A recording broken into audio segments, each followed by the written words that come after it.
Diolch, Lewis. Leader of the House, I wanted to ask you some questions today relating to the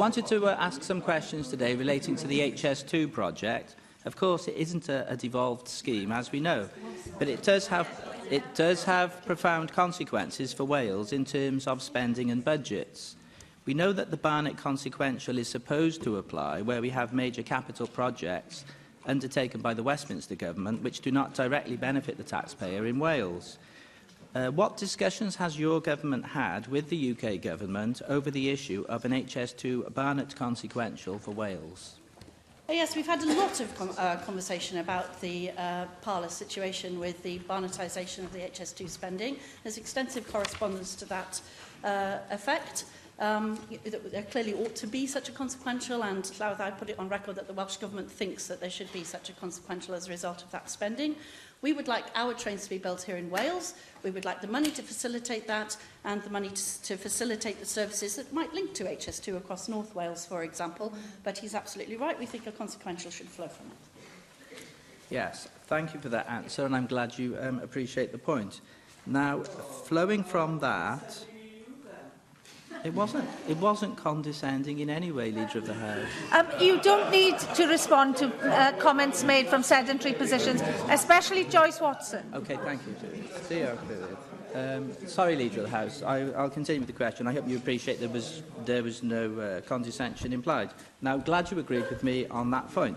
Now, my researchers have done the calculations to get the Barnett consequential based on the Treasury rules, and we've come up with a figure of around £4.6 billion, which was what Wales should have got. So clearly there doesn't seem to be any sign of anything like that coming to Wales. So could I just ask for a little bit more clarity, given your first answer? Are you now going back to the UK Government to get a more realistic deal from the UK Treasury regarding this matter? Yes, we're in constant dialogue with the UK Treasury about this matter and about the franchise in general and about our ability to build the new kit in Wales and to stimulate the economy in so doing. I suppose, Leader of the House, there is an alternative rather than... I mean, this is an alternative way of looking at this in that your Economy Minister, Ken Skates, although he has cited possible benefits of HS2 to North and Mid Wales, although fairly small in financial terms, he has also made the point that the HS2 project could have an adverse impact on the economy of South Wales, because by making journeys quicker from London to the English Midlands and the North, you are, relatively speaking, making South Wales further from London, so that could impact adversely on the economy of South Wales.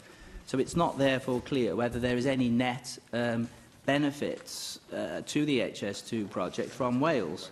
I would point out that UKIP's policy is that the HS2 project it's spiralling out of control in terms of costs and it should be scrapped. Is there now a case that the Welsh Government could think about lobbying Westminster to try and achieve that end? Yes, well, the rail strategy of the current UK Government is not one with which we are at one, I think it's fair to say. And since he has taken the opportunity to mention the economy of South Wales in relation to trains, the best thing that the UK Government could do is both give us the consequential for HS2 and electrify the train line all the way to Swansea. Plaid Cymru. Leader of the Plaid Cymru Group, Leader of Plaid Cymru.